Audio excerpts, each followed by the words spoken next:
Hi, I'm Marie Plutt from aspirationsresume.com, here to give you your daily resume tip. So today I wanted to show you how you can test to make sure that your resume is ATS friendly, because it might not be seeing your information. And you want to make sure that any resume you submit, that the software, if you're applying for jobs online, that the online applicant tracking software, better known as ATS, can read the information in your resume. As earlier noted in yesterday's daily tip, it's not going to read anything found in charts or in text boxes or in graphs. So you have to create image files. And this is a professionally designed, this is a PDF document that I created. This is a perfectly ATS friendly resume. And I can show you, I did it in the Word version. I'm going to delete the plain text version. So let me show you first. Let's say that we're starting off with just the Word version. So let's say you have your Word version. This is one I created, just for instructional purposes for my, for resume writers that I train. You can just do a file, save as, and then you do it as a plain text document. Okay? So this is one way to see some of the items that'll disappear. So I'm going to close out, and then I'm going to open this up. Again, this is the plain text version. I'll do a file conversion, and now everything shows up. So that's already a good indication of a nicely formatted resume, that anything can be seen and it pops up. Again, we want to avoid charts, we want to avoid graphs, and I'll show you for the original version of this, I created a graph within Microsoft Word and added a little text box over it that said growth in millions so that you could see both. Well, when I run it through the two most popular applicant tracking software out there, Taleo, which is used by most employers in the United States. It is the most popular ATS in the US. You'll see that the growth in millions, the text box, kind of inserts itself into the sentence here. And then you'll see all the numbers on the side of the chart, or the graph actually sticks into the sales, profits, is all part of the graph, all just sort of edits itself into this paragraph in a weird way. That is why I strongly recommend avoid, ever using text box or graphs. You should always just save them as image files. Image files are disregarded by applicant tracking software. Just save them as image files. Just do a print screen and then crop it in any visual, formatting software, even something as simple as MS Paint or Paint 3D, and you just type Paint into your Windows bar here, and they'll pop up. The different applications, but there are any number of applications. You can just hit Control Print Screen.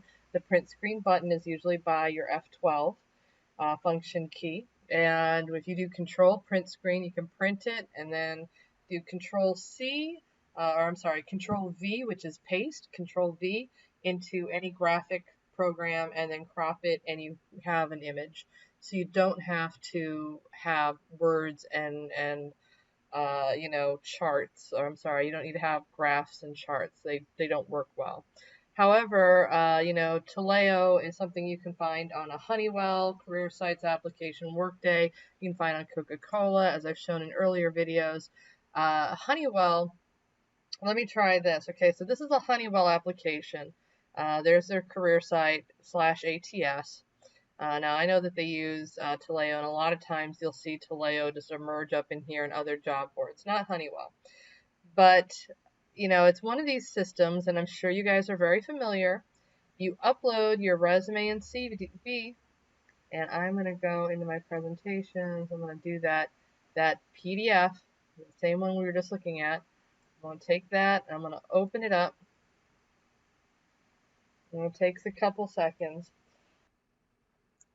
Okay, so when it loads up, it should populate all the boxes normally. 123 Main Street, Cincinnati, Ohio. These are fake numbers, but that was what was on the resume. So it shows up. Work history. Now, unfortunately with Honeywell, it doesn't automatically put it into the right sections. This is how they have their ATS set up. But you can just even find Phillips on here if you wanted to. It's right there. And then a location, all of these locations in this particular resume are Cincinnati, Ohio, which is normal for the United States. However, Honeywell is a much more global company, so they have a different way to do it. That's why that doesn't show up. But in terms of the actual work history, everything shows up nice and clean. We have the delivered results, everything that I want here. Let's see, going down, delivered results, additional, everything shows up how I want it to. Okay, I have everything listed as professional experience, so it lines up nicely. Education, it has the degree that I have in the education section. It has the certifications. So, things are being seen overall. So there's probably not any difficult visual problems with the resume and the formatting. If your resume can't even be read, it is a result of your information not even being seen.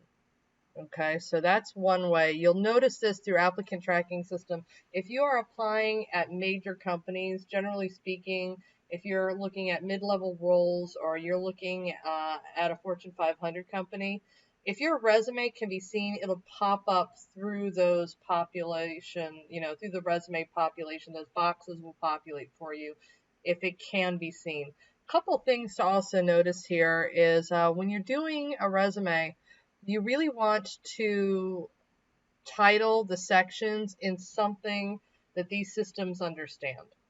For example, sometimes when I'm doing special award-winning resumes for Tory Aurora Awards, they'll have something cutesy like qualifications in action instead of professional experience or work history. And the problem with that is ATS has no idea where to put information listed under qualifications in action.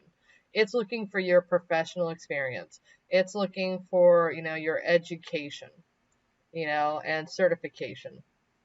So you want to keep these very, very simple. Here I am back in the Microsoft Word documents. You can see again that these are just, they're simple education, certification, very basic headlines. And then behind it, I have just a nice different, just a box, a shape that I created within Microsoft Word and did the wrap text, go into the shape format and go into wrap text and put it behind the text. And then you can make the text any color. And then ATS just disregards this and it only sees the very plain text, the education, and then the degrees underneath it. So these are sort of advanced techniques that professional resume writers use. Again, if you don't know how to visually format a resume in a way that ATS can recognize it, I recommend just keeping things as simple as possible. You can play with color. This can just simply be replaced, for example, with, just a fill, just a line fill, any color your choice.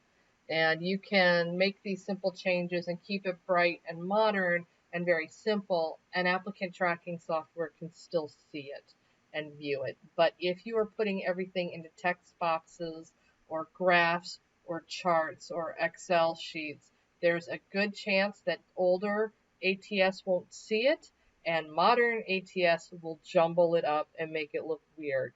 So be clean in it. When in doubt, keep it simple. Thank you for watching today's daily tip. Again, my name is Marie Plett and I am from aspirationsresume.com. Please contact me today if you are seeking only the finest in resume development.